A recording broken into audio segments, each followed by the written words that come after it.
What is up, beautiful people? This is your girl Nicole Denise, and we are back at it again with another video. So this video literally is about joy and how I reminded myself today, like literally picked myself up and reminded myself about the importance of joy and how sometimes you have to go get your joy, snatch your joy, look for your joy, especially in a world that is hell-bent on siphoning the joy from Black people. So I said, let me come on here and really give some type of tips that I use in my real life, like that I had to activate and remember this very morning, to really remember how to let joy be a part of your life and your everyday living, because it's gloomy outside. I ain't gonna hold you. I'm not even gonna hold you. I'm not gonna try to sugarcoat it. It's really gloomy outside. There's a lot of things going on. There are people concerned about basic necessities of life like eating and shelter. Me watching my friends in Jamaica go through the aftermath of Hurricane Melissa, that triggering when I've been in hurricanes myself as a South Floridian, you know, growing up, and it's bringing about a lot of emotions. And then this month monetarily has been moving slow, so far has started off slow.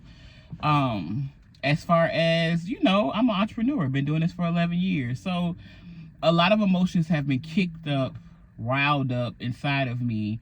And before I allowed those emotions to consume me, I just remembered, like, joy is your birthright, Nicole. Joy is literally your birthright. And joy also, too, when you sit in it and you let it resonate and you let it be a part of your everyday being, and even if it's not every day, if you let it be a part consciously of your being, it activates things. It gets the ball moving. It helps you reach a different frequency and vibrate on a higher level so that you can attract the things that you really want. So with that being said, these are my tips for capturing, recapturing, maintaining, finding, locating, remembering your joy in a world hell-bent on taking it and snatching it away from you. So the first thing I do is I remember my focus. Your focus is your lifeline, literally. What you focus on is what you attract more of, what you bring more of in your life.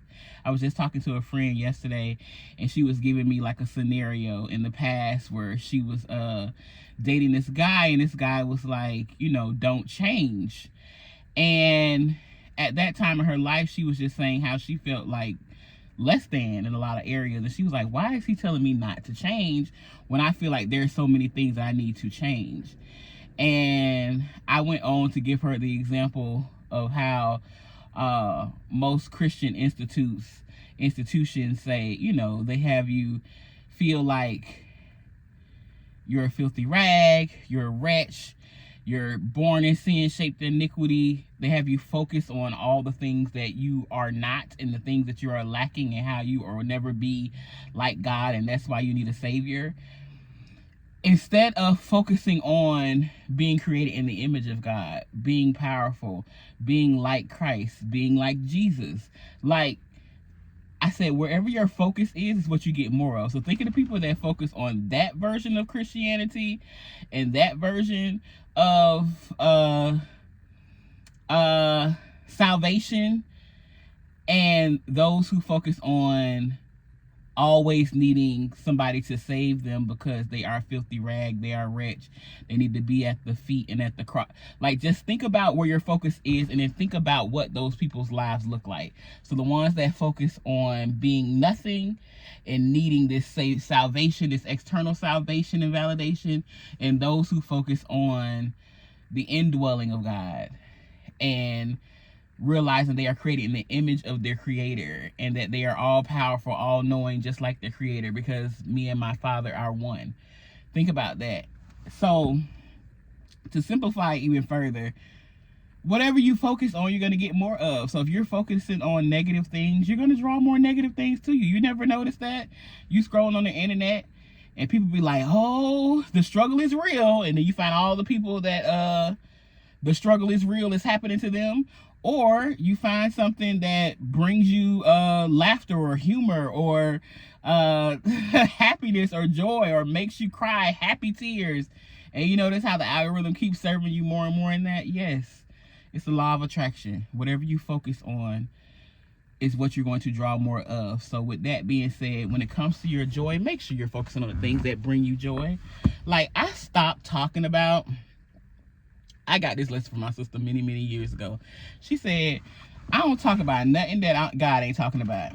And I took that as, that's right. Like, why we be bringing up stuff that God ain't even talking about?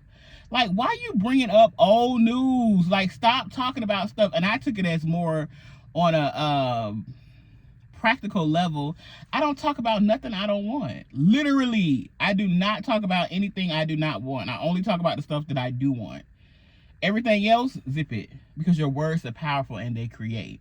So make sure you focus your words, make sure you focus your thoughts, make sure you focus some emotions on the things that bring you joy. That's the bottom line. So the next thing that I do to ensure that my joy stays intact, regardless of what's going on in the world, is I stay out the way.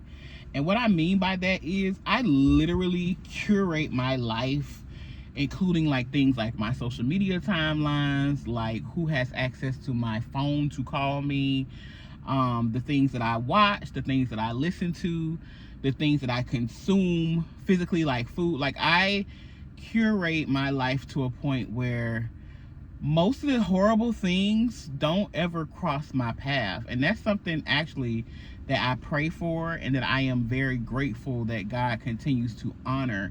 Because one of the prayers that I always prayed was, God, let nothing come up on me unaware.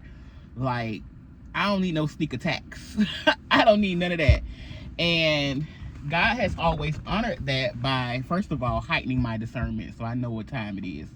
I always know, and half the times I don't be knowing why I know, but at the same time, as I get older, and especially after I hit 40 this year, I just trust that knowing and I go with it. So if it's time to leave, if it's time to move on, if it's time to delete this person from out of my life or off my phone list, that's what I do. If it's time for me to turn off this particular podcast that I'm listening to, if it's time for me to find a different artist or a different song, skip this song. If it's time for me, and it sounds so like rudimentary when I say it out loud, but it's real. I be out the way. I don't be knowing what be going on in the whole world. You know, I only know what I need to know when I need to know it. And it's so interesting because I had somebody ask me yesterday. She was like, oh, did you hear about, I ain't gonna repeat it, but she was like, the tragedy that happened on Halloween? I was like, girl, I don't know. I didn't, because I don't watch the news, and I don't watch the news on purpose. And it's really interesting because I am literally a trained journalist. Like, I literally have a master's degree in journalism, new media journalism to be exact. Like, I literally am a trained journalist. I am a writer by trade. Like, that's what I do. And I do not watch the news. That should tell you something, on purpose, because I understand the machine of media, especially the media as of late, you know, and under certain administrations that just farm fear and farm anxiety. And I understand the machine of it all. So that's something I do to make sure that my joy stays intact, is that I stay out the way. I curate things now. Now, you can't control all things, but the things that I can control, I stay out the way. And for some people, they'll be like, well, it's like you're just sticking your head in the sand. It's like you're being delusional. It's like you're not living in the real world. That's okay.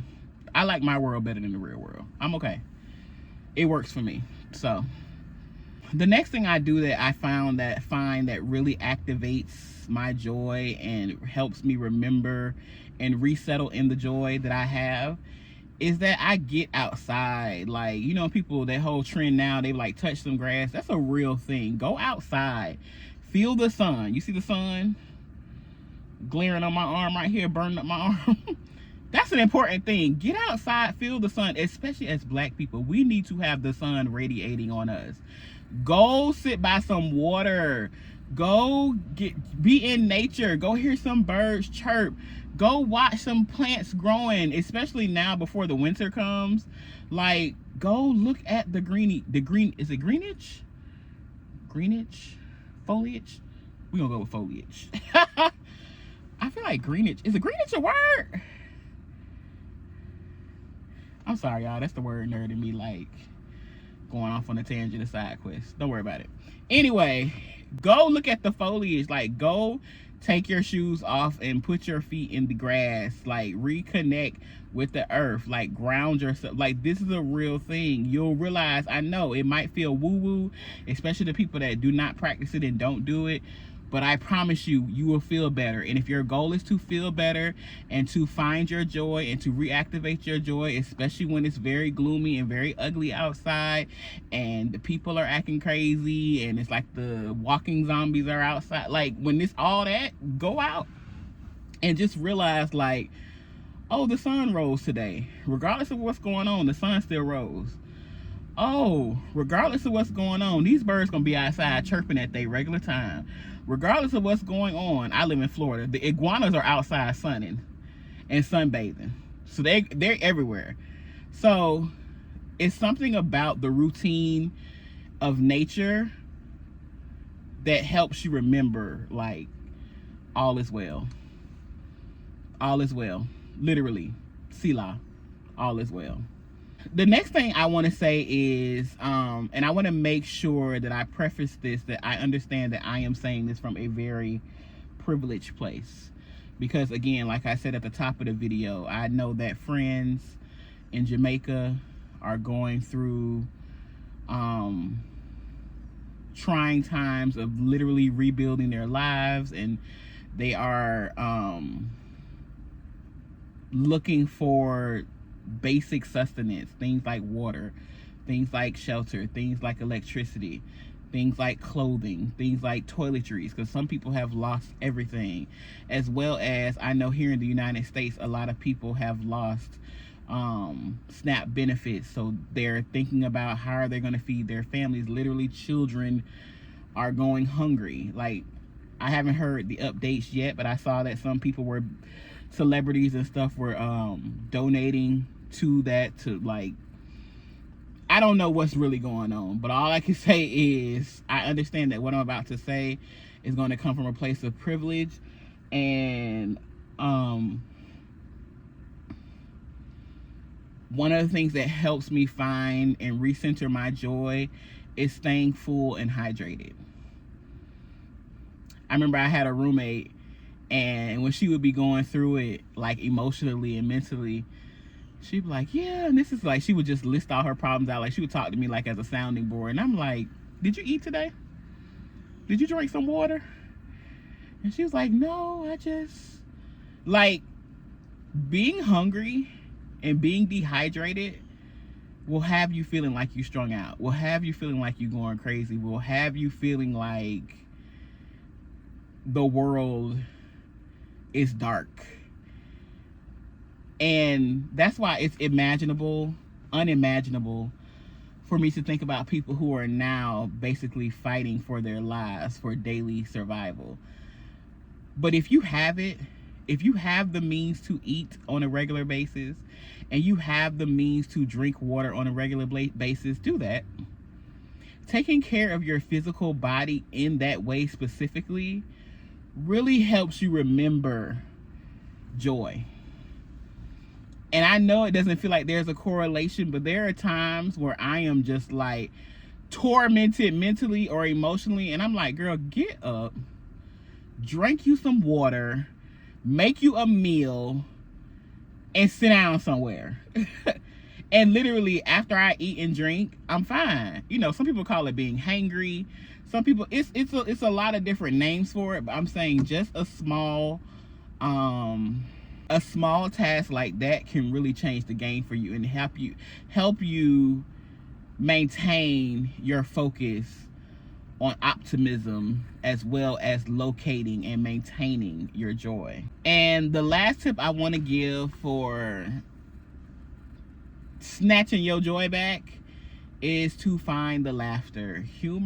Laughter is medicine. It literally is. Like, go find some place, here's the thing, even if you have to start with dark humor, it's okay, as long as you're laughing, because laughing at your pain actually gets you laughing, and it gets the serotonin and all the other feel good endorphins and chemicals in your brain moving, and it just helps you vibrate a little higher. You know what I'm saying?